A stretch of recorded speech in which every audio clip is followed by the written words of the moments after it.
Llegar a la meta no es vencer, lo importante es el camino y en él caer, levantarse, insistir, aprender. Se ha perdido un beso en un adiós, o huye de un destino que te negó la oportunidad de Ahora con la espera, ahora nos acompaña desde tierra Ramírez. Para mí, ya que es una persona que se dedica mucho a la investigación en la crónica negra, hay que decir que su libro Crónica Negra de Jerez ha sido todo un éxito y aparte me trae bastante que hayas metido mano también en la mano negra. Allí esa actuación tan oculta y misteriosa de Jerez. Así que para nosotros es un honor que hayas querido venir a colaborar con nosotros aquí en San Fernando, en nuestra segunda jornada del misterio, y deseando escuchar esa crónica negra de San Fernando. Gracias, gracias. Lo que no sé si te escucha con eco, ¿no? Parece que estoy en la tómbola.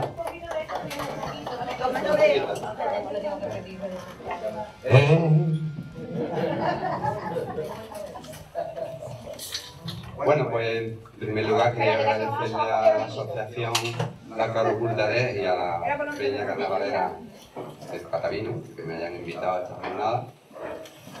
Y bueno, yo de San Fernando sé poco, ¿eh? Yo lo mío es Jerez, soy de Jerez, me dedico a la historia y he escrito, soy muy jerezanista, todo lo que escribo es de Jerez.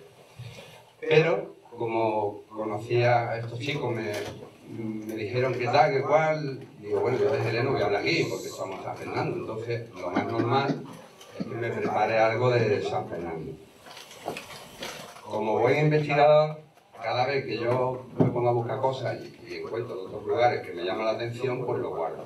Y gracias y afortunadamente, pues esto ha sido todo en un mes, no me da tiempo a buscar más nada, pero tenía mis cosas, más X, pues bueno, he preparado algo que creo que os va a gustar, ¿vale? Exitus es un término latino que indica salida y se emplea en medicina como simplificación de la expresión más correcta exitus letalis, que literalmente significa salir.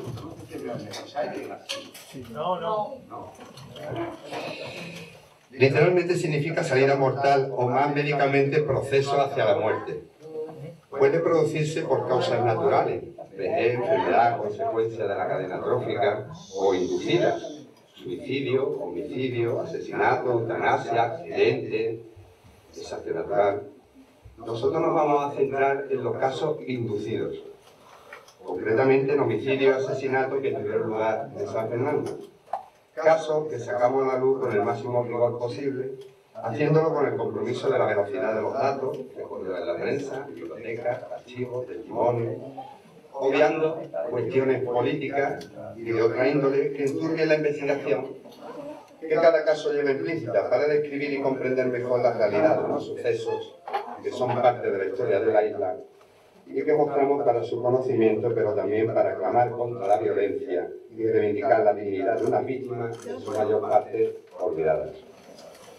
Según ha quedado evidenciado, la raza humana se ha forjado a base de horrendos crímenes, iniciándose con el asesinato de Abel a manos de Caín y finalizando con el que se está produciendo en este preciso momento. La definición de asesino es muy amplia, debido a las múltiples acepciones, originada en parte por su forma de actuar, su actitud, su consideración, etc. El término refiere originalmente a una persona que comete un asesinato. Según la RAE, la palabra asesino o asesina proviene del árabe assassin, cuyo significado puede ser fumador de hachís, aunque esta hipótesis no está confirmada, pues puede ser que fumaran para matar o fumaran para olvidar que habían matado. Con la llegada de la Ilustración, la brujería dejó de considerarse una explicación para las causas por las que una persona mataba a otra. En su lugar, se decidió que los seres humanos habían sido creados con un libre albedrío que les permitiera actuar bien o mal según eligieran. Entonces, se aceptó que todo aquel que quebrantara los acuerdos que rigen a toda una comunidad recibiera un castigo correspondiente al delito cometido. Entre los diferentes tipos de asesinos destacan asesino en serie, que actúa siguiendo unos patrones, asesino a sueldo, que actúa por obtener unos beneficios normalmente económicos, también son conocidos como sicarios, asesino predador o asesino a sangre fría, que suele llevar una doble vida. Por el día es una persona normal y por la noche actúa sin conciencia. Asesino en masa, actúa generalmente una sola vez, con el objetivo de acabar con una alta cantidad de personas y la mayoría de las veces con él mismo. Y luego están los parricidas, el que asesina parientes consanguíneos en línea recta. Existen dos clases de criminalidades, la del delincuente por perversidad innata producto de una enfermedad mental y la del delincuente por infortunio, pues cada asesinato presenta una escala diferente, según las condiciones patológicas, psicológicas, educativas, etc., en que se desenvuelve un criminal. Lujuria, ira, soberbia, envidia, avaricia, pereza, gula, los 7 pecados capitales están presentes en la criminalidad, junto a locura, pasión, histeria, miedo, turbación, desconfianza, celo. Según los datos del Ministerio del Interior, la criminalidad en San Fernando varió un 9,43% hasta el segundo trimestre de este año 2023, respecto al mismo periodo del año anterior, con una cifra total de 2.205 infracciones penales, registrándose 0 homicidios. No obstante, a lo largo de la historia de San Fernando, se han ocurrido crímenes, de los que vamos a recordar algunos de los más sonados, en un homenaje póstumo a sus víctimas.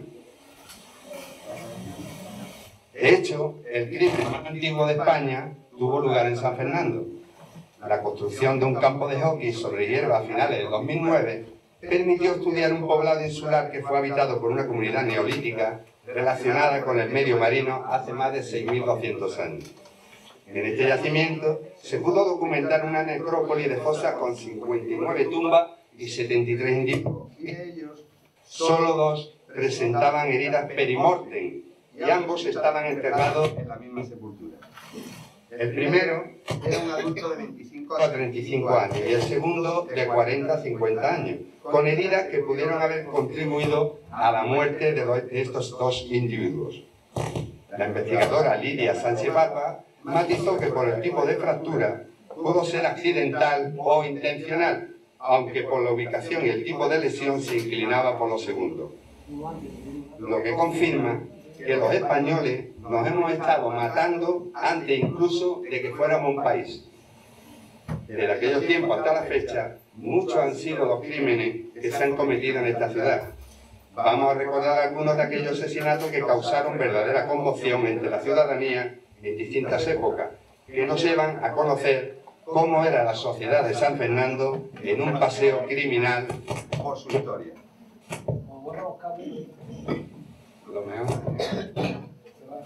La ciudad, a pie de mar, ha visto a lo largo de su historia cómo el trasiego de personas en sus costas ha sido constante, entre viajeros, emigrantes, comerciantes, soldados, marineros, etc.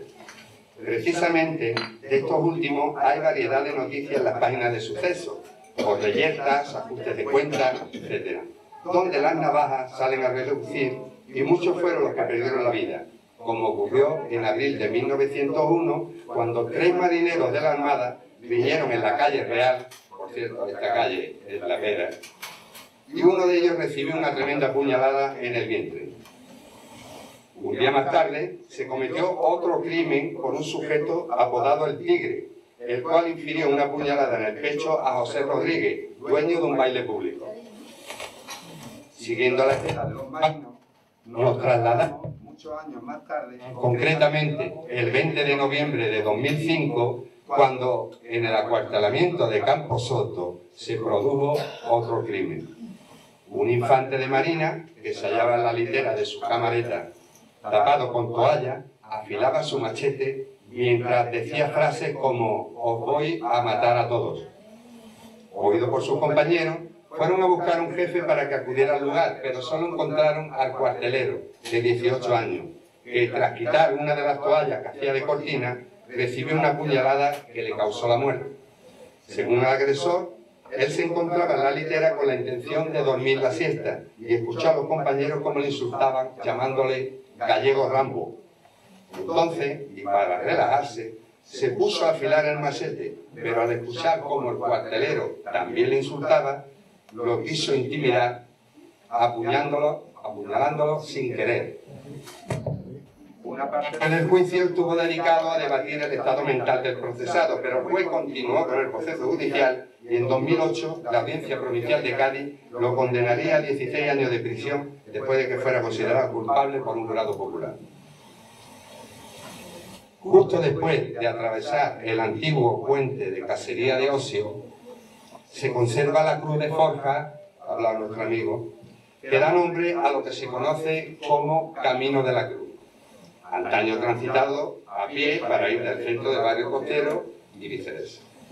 En esa cruz de hierro, forjado sobre monolito, en su día albergó una placa con una leyenda hoy inexistente que decía: esta cruz de hierro recuerda un hecho sangriento y a la vez sentimental ocurrido a principios del siglo XX, en el cual dos hermanos enamorados de la misma mujer llegaron a una lucha feroz en la cual murió uno de ellos, siendo este el lugar exacto donde fue recogido el cadáver.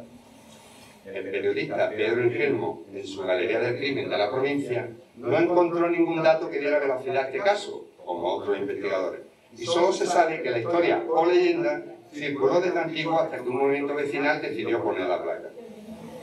Aunque en la placa se menciona que el crimen sucedió a comienzos del 20, encontré una noticia en un periódico madrileño donde se recoge un crimen cometido por un hermano durante la madrugada del día 2 de septiembre de 1893 que decía así: en el Paseo del Lobo fue encontrado por una pareja de la Benemérita un cadáver con todo el peso destrozado. Un hermano de la víctima se confesó autor del crimen y él mismo se entregó a las autoridades. Esto ya es un razonamiento mío. La distancia entre el Camino de la Cruz y el Paseo de General Lobo son 3 minutos andando. Pudo ser o bien un error del periodista madrileño o que en aquellos años le llamaran a toda la zona Paseo del Lobo. Muy simple, porque la cruz se puso precisamente por este crimen, muchos años después. Pero lo que está claro es que fue en el siglo XIX. Yo creo que sobre más o menos la misma época que un hermano mate al otro en el mismo sitio, yo creo que está la historia. Yo estuve indagando, buscando más datos, pero no encontré más nada. Tampoco me voy a poner porque no es lo mío, ¿sabes lo que te digo? Si fuera yo de San Fernando, pues te juro que me lo contaría. Te pones a buscar periódicos de la época, te mueves y lo encuentras. Porque no creo que se quedara la noticia ahí, sino después al otro día de saber ese tema de la publicación dirían: oye, un hermano, ¿por qué lo mató? Y ya empiezan, como la mayoría de los casos que tengo aquí para hablar con vosotros. Muchos han sido y serán los servicios prestados por la Guardia Civil en la ciudad. Uno de ellos tuvo lugar en 1895. Una pareja de la Benemérita, al pasar por las inmediaciones de la casa cuartel, halló en el suelo un hombre gravemente herido, que fallecería pocos momentos después. De las investigaciones fue detenido el vecino de Villa Toro, Mariano Jiménez, herrador de oficio, quien confesó haber mantenido una reyerta con otro sujeto llamado Eustaquio. Vaya coñazo, ¿eh? Es que yo me escucho y que esto no... En fin. Infiriéndole a este varias heridas que son las que hubieran de producido la muerte. Yo es que quitaba el esto y lo hablaba de viva voz, de verdad. Es que se excusa el eco.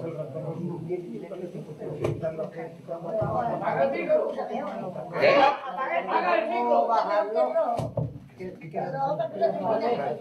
Este por lo menos no tiene ruido de fondo. A ver, ahora, ¿no? ¿Ahora?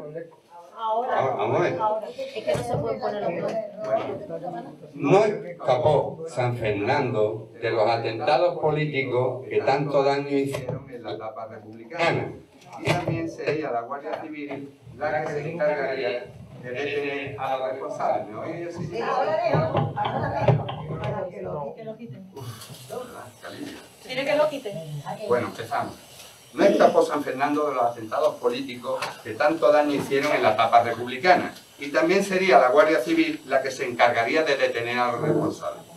El 12 de noviembre de 1933, durante la celebración de un mitin organizado por la Unión Ciudadana Agraria en el Teatro de las Cortes y en plena campaña electoral, el líder de Falange, José Antonio Primo de Rivera, sufrió un atentado, resultando muerto el industrial Segismundo García y quedando ciega de un disparo Mercedes Lario, esposa del jerezano Estanislao Domecq, quien también resultó herida. Un mes más tarde sería detenido por la Guardia Civil en Sevilla José López, uno de los participantes en aquel atentado, militante de la FAE y con varias detenciones por delitos sociales. Posteriormente serían capturados los llamados José Delgado, Arturo Gómez, Antonio Milla y José Dorante, todos son de Jerez, los que ingresarían en la prisión de San Fernando y aunque serían puestos en libertad por otros compañeros del sindicato, poco después serían nuevamente encarcelados, cumpliendo tan solo 2 años de presidio debido al indulto general del Frente Popular que ganaron en las elecciones de febrero del 36. Pero aquella historia no quedó así. Producido el golpe fascista, la jefatura de policía franquista decidió tomarse la justicia por su mano y ordenó la búsqueda y captura de aquellos hombres, siendo todos fusilados. Y en aquella guerra entre hermanos, pocos días después del golpe de Estado en julio de 1936, fueron apresados y después fusilados el alcalde de la ciudad, Cayetano Roldán, y 16 concejales de la corporación. Gracias a un informe de la Asociación de la Memoria Histórica o Democrática, AMEDE, 87 años después se determinaba que de los 147 cuerpos encontrados en el cementerio, seguramente era la fosa común, en el cementerio de la ciudad, tras una intensa investigación, 3 fueron identificados. Uno de ellos era Cayetano, el que fuera el alcalde de la ciudad. A Cayetano, de izquierda republicana, le conocían como el médico de los pobres. No solo atendía gratis a la gente necesitada, sino incluso a veces les daba, a la hora de curarlo, les dejaba algo de dinero. Cayetano, de estado casado, tenía 8 hijos. Fue asesinado poco después del fusilamiento de 3 de sus hijos. Cayetano, de 21 años, fusilado a la madrugada en San Fernando el 15 de agosto del 36 y enterrado en Puerto Real. Su hermano Juan, de 25, maestro nacional, y su hermano Manuel, de 27, médico y cirujano. Cayetano, alcalde y médico, fue detenido y preso en el presidio de Cuatro Torres, que hablaba antes, o Peral de la Carraca, siendo fusilado el 29 de octubre y enterrado en San Fernando. Afortunadamente, y para que se le pudiera reconocer, cuando lo enterraron en la fosa común, 2 mujeres colocaron unas losas de mármol que han sido la clave para encontrarlo. A pesar de que Franco ganó la guerra, hubo quienes no la dieron por terminada y cesaron al monte en defensa de la libertad. Eran los maquis o los que se simulaban ser maquis. El 25 de agosto de 1953 se denunciaba en el puesto de la Guardia Civil que 2 individuos habían secuestrado la tarde anterior al joven Francisco Romero, soltero de 27 años, hijo del propietario de la finca El Pradillo de Alcalá de los Gazules. Los secuestradores enviaron una carta manuscrita por la víctima dirigida a su padre, solicitando un $250,000 de pesetas de las de entonces, como pago de su rescate. Todo ello bajo amenaza de matar al secuestrado. Preocupado por salvar la vida del chico, se accedió a ello.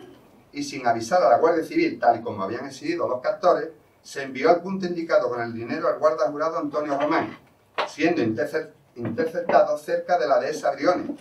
Allí, uno de los secuestradores le aseguró que el joven Francisco sería inmediatamente puesto en libertad.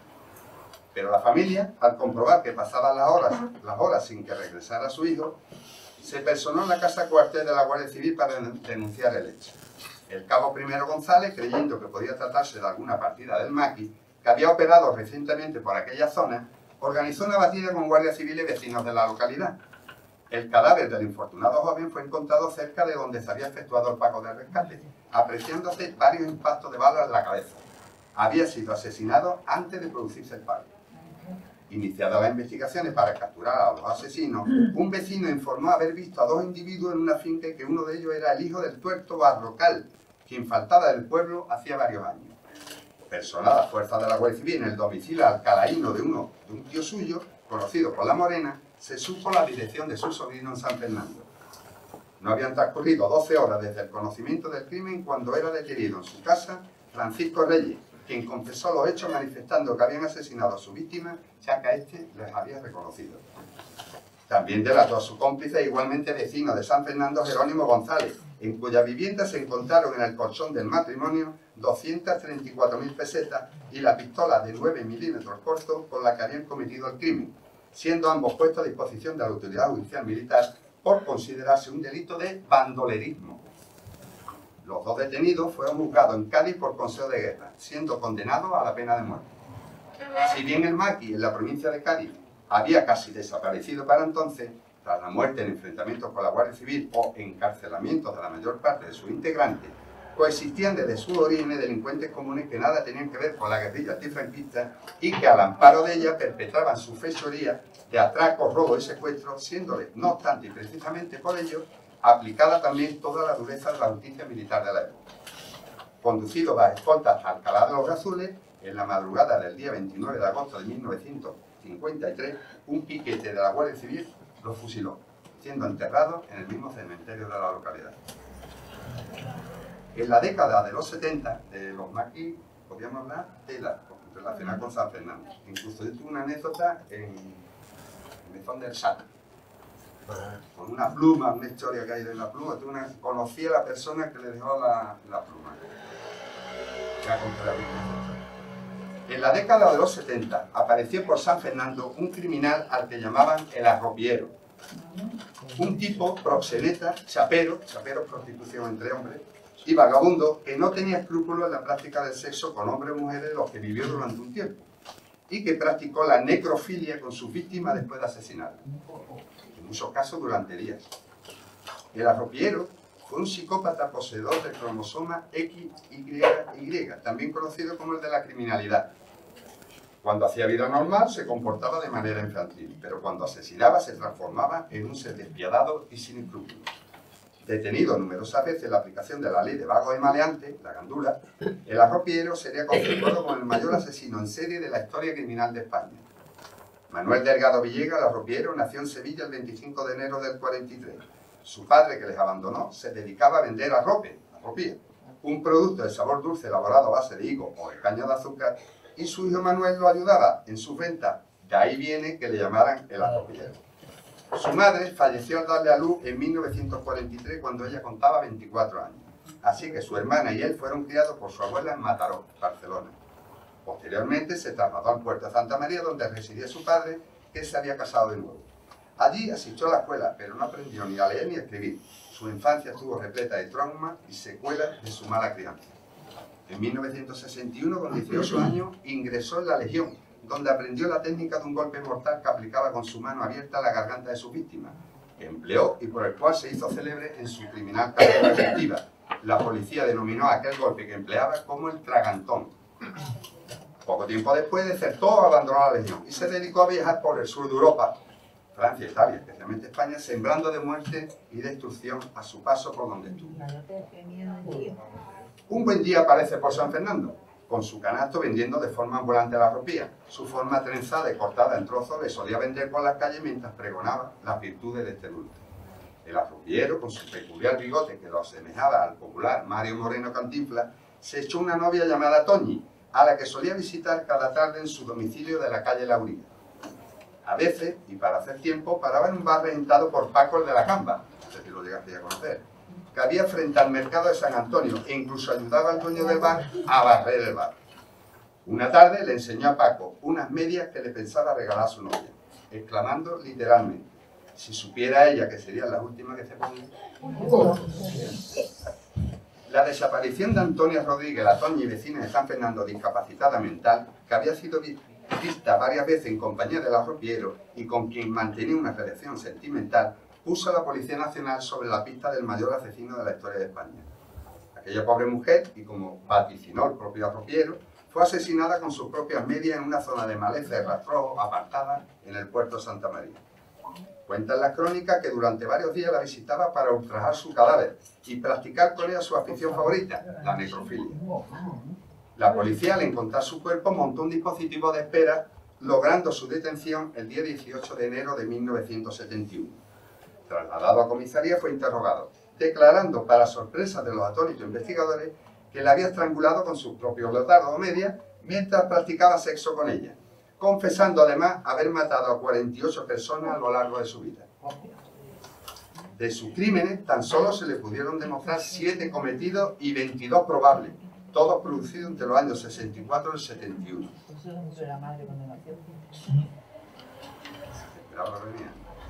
Los últimos años de su vida estuvo internado en el Hospital Psiquiátrico de Carabanchel, en Madrid. en el Hospital Psiquiátrico Penitenciario de Foncalén de Alicante y por último en el Psiquiátrico de Santa Coloma de Gramenet, de donde podía salir a pasear libremente. Aquel ser despiadado y criminal murió por el tabaco, del que llegó a fumar hasta 10 paquetes diarios, el día 2 de febrero de 1998. Durante la estancia del arropiero, que coincidió con el lute en la prisión del puerto, unas coplillas corrían por la comarca que decía así: 3 cosas tiene el puerto, que no las tiene Albacete: el lute, el arropiero y el olor del Guadalete.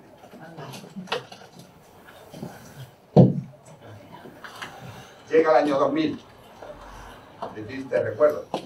En este año, 2 amigas asesinaron a Clara María García Casado.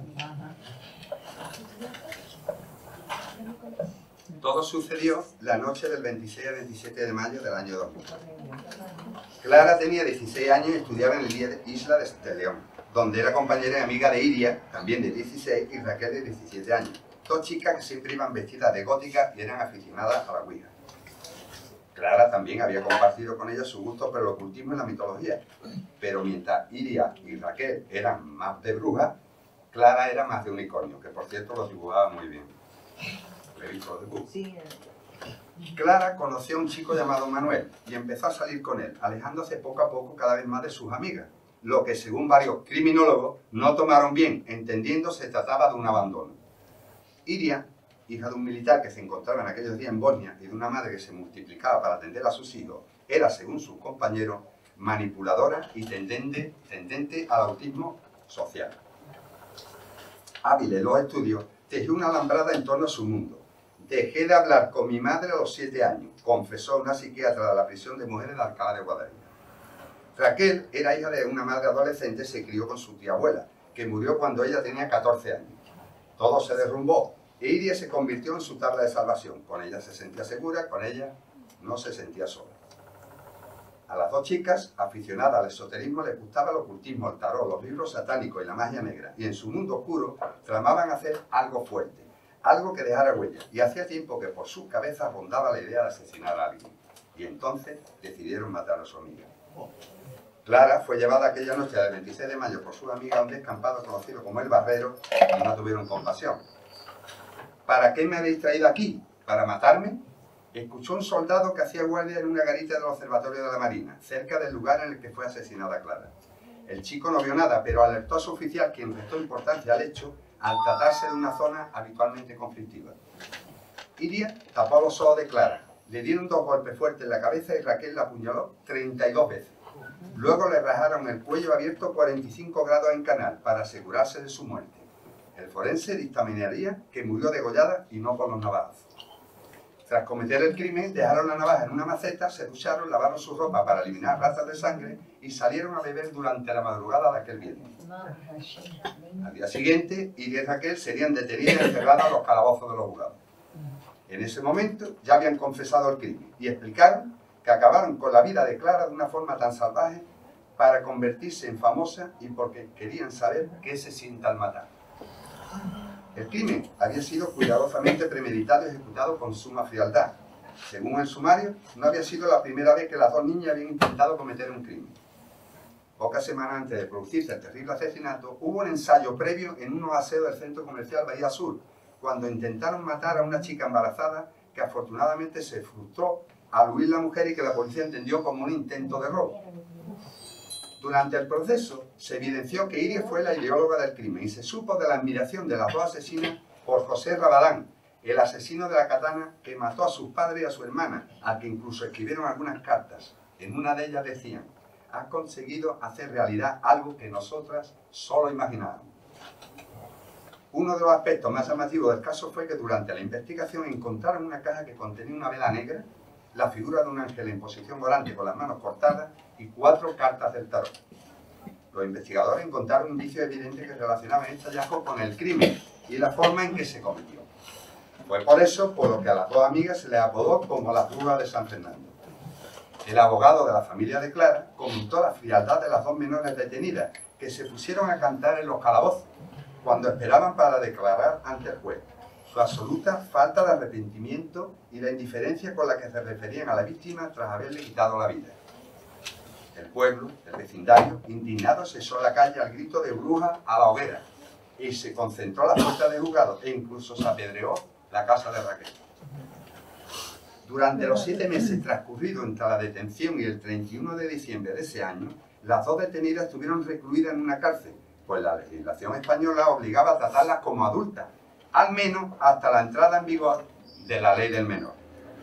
Las 2 ingresaron en el módulo de mujeres de Puerto 2, aunque poco después fueron trasladadas a Alcalá de Guadaira, porque varias presas les agredieron dentro de la prisión portuense.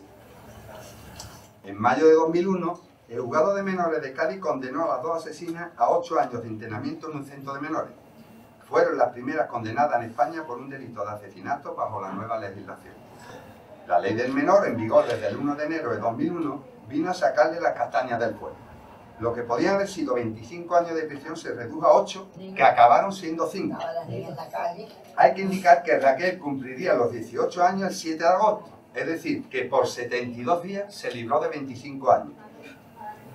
Raquel fue enviada a Los Madroños, un centro de menores de Carabanchel, en Madrid. Su conducta fue la de una chica ausente, pero se fue integrando. Se interesó por los cursos de peluquería, alcanzó el régimen de semilibertad, se apuntó a cursos ocupacionales, se hizo un novio marroquí y durante ese tiempo solo recibió visitas esporádicas de su madre.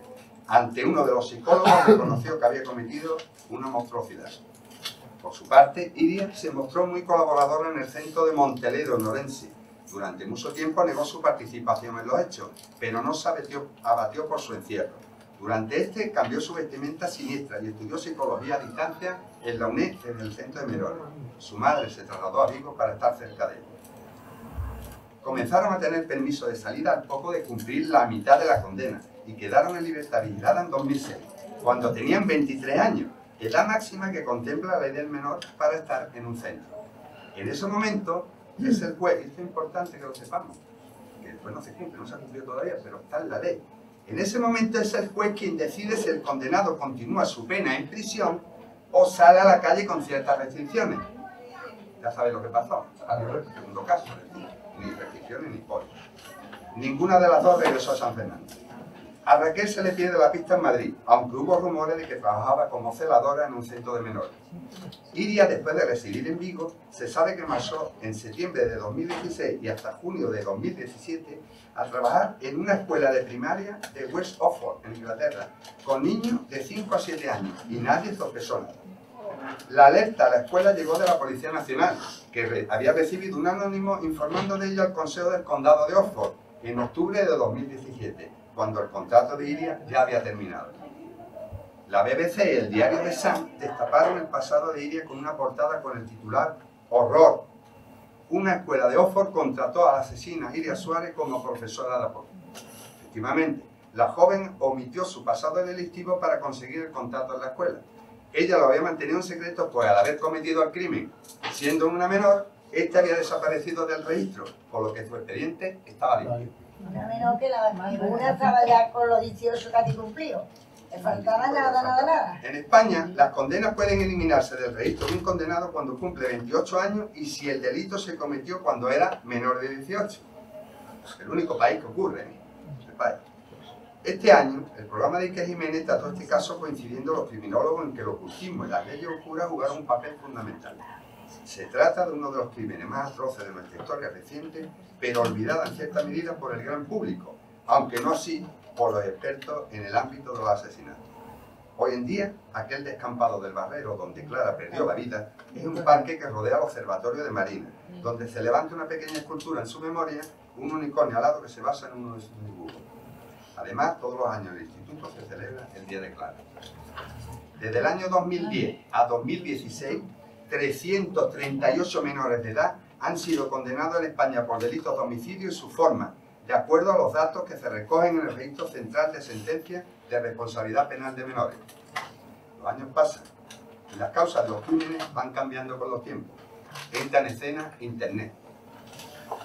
El día 30 de octubre de 2010, un funcionario del ayuntamiento llamado Manuel, de 41 años, fue asesinado tras recibir 42 puñaladas que le propinó un joven llamado Unai, de 24 años, natural de Tarragona, que sería detenido por agentes de la policía local. Los vecinos de la calle General García de la Herrán alertaron a la policía sobre las 4 de la tarde tras escuchar golpes, gritos y porrazos. en el domicilio del funcionario fallecido. Así, agentes de la policía local encontraron sin vida el cuerpo de Manuel, si bien horas después del suceso detuvieron al presunto asesino, que fue visto escapando con la camiseta manchada de sangre por la ventana del piso y por un patio interior. La policía lo siguió hasta la azotea de uno de los edificios de la calle Cayetano Roldán, que hemos hablado antes del alcalde, y viéndose acorralado fue el mismo el que se entregó. Sobre el móvil del crimen poco se sabía, pero la policía halló en el Hostal París, en el que se alojaba el detenido, un ordenador portátil con el que a través de internet conectó con el funcionario. Este se anunciaba en una página de contactos. Ambos se citaron en la puerta del hostal y desde allí se trasladaron al piso de Manuel. En algún momento, los dos hombres protagonizaron una fuerte discusión que derivó en un primer navajazo del joven Unai al funcionario. Algunos vecinos oyeron los gritos de Manuel pidiendo auxilio, lo que no impidió que su atacante continuara apuñalándole hasta acabar con su vida. Una de las primeras cosas que había hecho Unai cuando llegó a San Fernando fue comprar una navaja, la misma que utilizó para acabar con la vida del funcionario. Practicada la autopsia, determinó que Manuel sufrió 42 puñaladas, 2 de ellas en el cuello, causa probable de la muerte. El día 2 se celebró el funeral de Manuel en la iglesia de Santo Cristo, donde el funcionario asesinado fue despedido por una gran concurrencia de familiares y amigos, además de algunos representantes del ayuntamiento. El 10 de octubre de 2012, la Audiencia Provincial de Cádiz condenó a 18 años de prisión a Unai y a indemnizar a la madre, al hermano y al compañero sentimental del fallecido. Tigre, tú solo puedes, no al otro, vamos. Crímenes eternos de los que suceden a lo largo de los tiempos, antes llamados pasionales, ahora crímenes machistas de violencia de género. Una lacra que nos persigue desde siempre. Llámalo A, llámalo B, es lo mismo. El día 3 de junio de 2019 fue hallado el cadáver de una mujer que llevaba muerta cerca de un mes, con la cabeza enrollada en una manta escocesa y el cuerpo envuelto en manta y sábana. Se llamaba Manuela, tenía 61 años y vivía sola en uno de los pisos sociales de la calle Real. Hacía días que nadie sabía de ella, pero el hedor alertó a los vecinos que avisaron a la policía. Para acceder al interior de la vivienda fue necesaria la intervención de los bomberos, que forzaron la puerta que estaba cerrada con llave. Una vez dentro, se encontró el cuerpo de la mujer en avanzado estado de descomposición, avisándose a la policía, al forense y al juez, que ordenó el levantamiento del cadáver.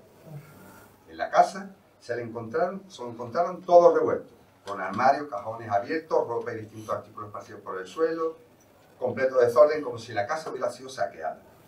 La brigada de la Policía Judicial se hizo cargo de la investigación y rápidamente se puso a trabajar sobre una denuncia por violencia de género que Manuela había presentado muy pocos días antes. Al parecer, ese día, el 20 de abril, se hallaba la mujer con su pareja en su vivienda de la calle Real cuando en un momento dado, y con la excusa de que la iba a dar un masaje en la espalda, el hombre la agarró fuertemente del cuello. Cuando se encontraba realizando el masaje y sin que se pudiera defender, le apretó, cortándole la respiración hasta casi hacerle perder el conocimiento, siendo la fuerza empleada de la presión a la que la sometió de tal intensidad que al intentar ella librarse le ocasionó un derrame ocular.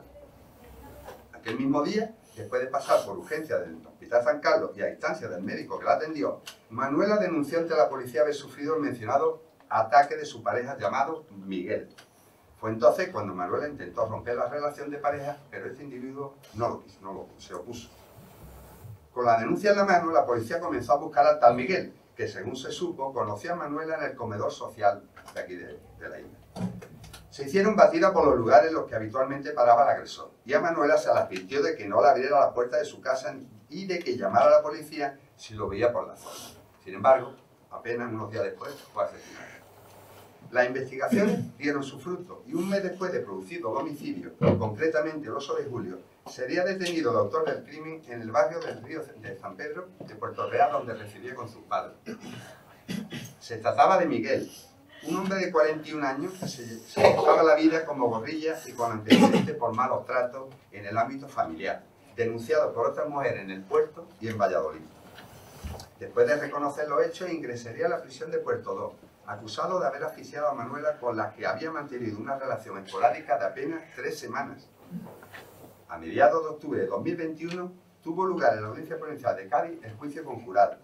Según la sentencia, el 8 de mayo de 2019, el acusado fue a la vivienda de Manuela, determinando acabar con su vida, y estando en el dormitorio, en un momento dado se colocó a horcajadas sobre ella y la asfixió utilizando por ello una almohada, ocasionándole la muerte. Luego lo registró todo y antes de huir se llevó todos los objetos de valor. Inerte, tapada con colchas, manta y ropa sobre el suelo del dormitorio, se mantuvo el cuerpo sin vida de Manuela hasta casi pasado un mes. El 10 de noviembre de 2021, la Audiencia Provincial de Cádiz condenaba a Miguel por delitos de homicidio, malos tratos y hurto a la pena de 12 años de prisión. 12 han sido precisamente los casos que hemos expuesto, pero podríamos estar días hablando de casos como los que hemos recordado, porque el crimen se ha perpetuado en el tiempo. Mi objetivo con este repaso histórico es servir de vehículo para la difusión de los resultados de las investigaciones en el campo de la historia del crimen de nuestra provincia, para comparar los resultados obtenidos por los investigadores de los distintos ámbitos regionales y nacionales, despertar conciencia y estar alertas con todo lo negativo que nos rodea. El mundo no es tan bonito. Sin olvidar sobre todo a las víctimas, ni tampoco a las fuerzas del orden, que encarnan valores fundamentales de la democracia, como la justicia, la libertad y el bienestar de la población, y se juegan la vida día sí y día también por nuestra seguridad. Gracias.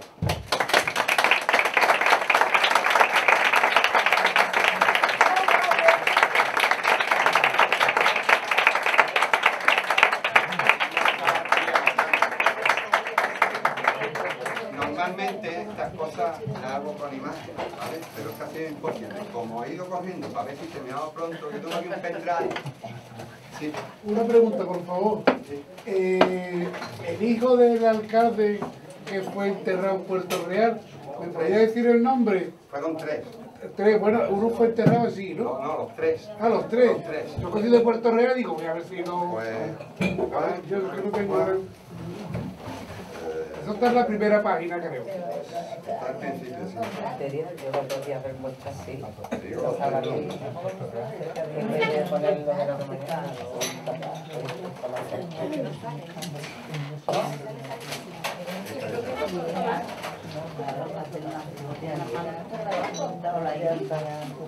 Aquí. Juan Manuel Cayetano. Juan Manuel Cayetano. ¿El apellido? Pues se llamaba Juan Roldán y el segundo apellido, como esto es mega resumen, te lo podía buscar. Yo ya, gracias, ¿no? Yo ya por eso ya mi padre había nacido... Cayetano Roldán, en Grecia. Cayetano Roldán. Es que no me acordaba de eso, Cayetano Roldán. Nosotros también hicimos de la guerra civil, pero solamente en 1933. 675 muertos. Nada más. Estudiamos un año, 1936. Hicimos todo lo que fue la guerra en Jerez y me acordé de este atentado de tu primo de Jerez aquí. El 1 de enero de 1936 estuvo en Jerez. El 1 de enero dio el primer discurso, cuando eran 4 gatos, ¿no? Y luego vino aquí, aquí sucedió el atentado. Bueno, te quería hacer una pregunta. La mayoría de los casos son psicópatas. No. Hemos hablado, mira, hemos hablado de un asesino en serie que la rompía. Hemos hablado de reyerta rollo de marinero, de otro más del Tigre que mata a uno en una reyerta tal. Hemos hablado de los dos hermanos que se matan en el puente, que era una cosa que tenía yo ahí diciendo que una lo puse, sí, pero nadie dice que es una leyenda, que no sé qué. Yo he encontrado un dato que dice que un hermano mató a otro en el Paseo del Lobo porque antes no existía la cruz, que es la deducción. Y cuando yo era chica también. Tengo unos añitos. Era chica, para pasar por allí, corre. Siempre estaba la cruz, La ¿verdad? cruz, pero antes de que estuviera la cruz sucedió hecho, ¿no? Pues no hubiera puesto la placa. Ponen la placa y después pondrían la cruz, después pondrían la placa en esa cruz. Yo ahora que no he llegado. Creo que me sonaba lo del crimen este y empecé a buscarlo. Encontré de casualidad, bueno, de casualidad. Días mirando. Y ahora ya ese camino está pegado por el puente de lo que eso era por detrás, y antes era el camino. Y siempre antes. Yo estuve en la cacería de los dioses porque cuando hicimos de la guerra civil, mucha gente de Jerez de la Rupalla también. Igual que Jerez de San Fernando, por ejemplo, era así. Y bueno, también me recorrí esa zona en ese momento. Ya no había ni nada de campo ni nada. Yo recuerdo, te hablo hace 30 años. Te hablo hace ahora, que llevábamos eso muchos años. Sí. Un detalle. En la cruz te ponía una piedra. todos los que pasábamos por allí. Sí. Hay un caso de San José del Valle. Bueno, yo recomendaría comprar mi libro. No venía a hablar de mi libro. He escrito dos, estoy con el tercero de Crónica Negra. Crónica Negra de Jerez, pero se puede abarcar al mundo entero, es lo mismo. ¿Sabes? Da igual en la ciudad porque se dan cuenta que los crímenes los que he leído prácticamente. Hay un caso de San José del Valle, ya no hay de Jerez, ya en ese caso, un hombre hace la primera comunión de la niña el domingo y el martes mata a las dos niñas, a la mujer y a la suegra. ¿Vale? Pues este hombre salió con la chiquilla, se despierta y sale corriendo, la más pequeña, tenía 9 años. Sale corriendo y este tío va corriendo detrás y la coge en un camino. Bueno, por ese camino, todavía en el suelo, como si cuando pasan los tractores no hacen dos surcos, o hay un surco con una cruz. Y la gente sigue poniendo flores. Y eso fue en el año 75. 1975. Todavía la gente pone flores. Y me llevaron allí, porque yo no lo sabía. Estuve en el sitio. Cuando llegué, habían caído la casa. La casa era esto. Un crimen terrible. De hecho, Margarita Landi, la del caso, lo podéis buscar en YouTube, ponéis Margarita Landi. El suceso más sangriento que ella conoció, y habla de este caso, el caso de San José del Valle. Me refiero a lo de la piedra, lo mismo que en San José, y lo mismo que en aquí también otros sitios donde ponen cosas, que eso se perdura en el tiempo, ¿sabes? Sobre todo si la gente se anima a lo que fue familia o algo, y aunque ya no esté la familia, siempre hay familia. Los amigos, la gente, ¿no? Yo conocí a personas mayores que habían estado en la escuela con esta también me contaron su historia. Conocí al guardia civil que lo tuvo en la... que antes en los pueblos lo que había era el ayuntamiento y un desván donde metían a la gente. Y lo pusieron a él al cargo y él tuvo que suicidar con un grifo. Y casi le cuesta el puesto a este hombre, cuenta dictando. Y aquí mismo en la calle Ancha, ahí en la esquinita, porque yo nací aquí en la calle Santo Domingo, yo era una chiquilla, salió el marido atrás de la mujer, la mató. Ahí estaba todo lleno de sangre, en la calle Ancha, la misma esquinita. Que el padre tenía un refino de cámaras, ¿se acuerda usted? El de ahí, el que vendía los electrodomésticos. Yo he visto muchos casos. También. Pone a mirar la prensa, que tiene mucha paciencia. Pues eso fue también. Pone a mirar la prensa, las hemerotecas nacionales, sobre todo, porque va al Guadalete de Jerez, la provincia. El caso. Mira, el caso. Lo que iba a decir de Margarita Landi, que me hablaba ayer, la portada es que este tío con las 4 víctimas, ¿vale? Creo que ponía salvajismo sangriento sin conseguir la portada, pero eso la he puesto en el libro. Y Margarita Landi, la podéis escuchar en YouTube, como repito, dice, fíjate que había visto cosas aún. Dice, pues, como este, ninguno. El olor a sangre, todo lleno, los 4 muertos, bueno, un escándalo. De eso tiene una serie de televisión.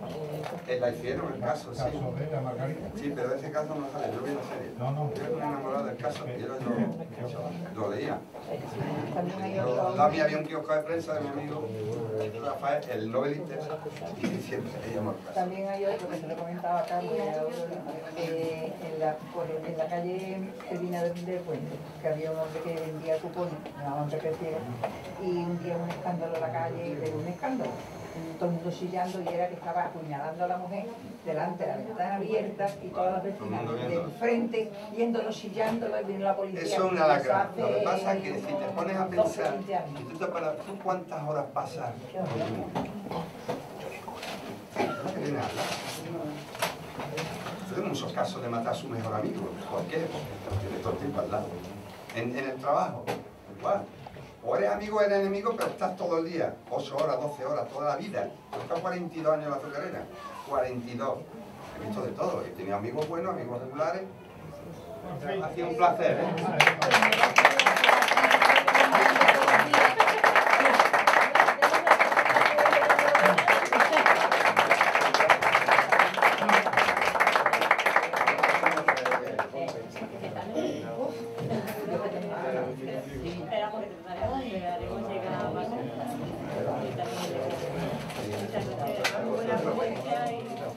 Bueno, por lo menos hasta distraía, ¿no? Sí. No sé si he ido muy rápido. Tiene la luz. Pero bueno. No, también. No, está bien, está bien. A recuperar el tiempo del mío. Sí. Yo normalmente hago un pendrive y me siento con vosotros y lo vemos. Pero es casi imposible. Que nosotros vivamos todo y la vida que llevo. Pero bueno.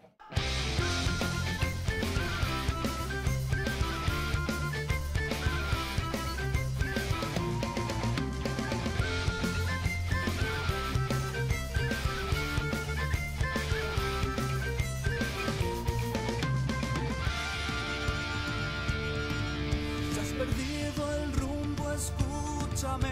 Llegar a la meta no es vencer, lo importante es el camino.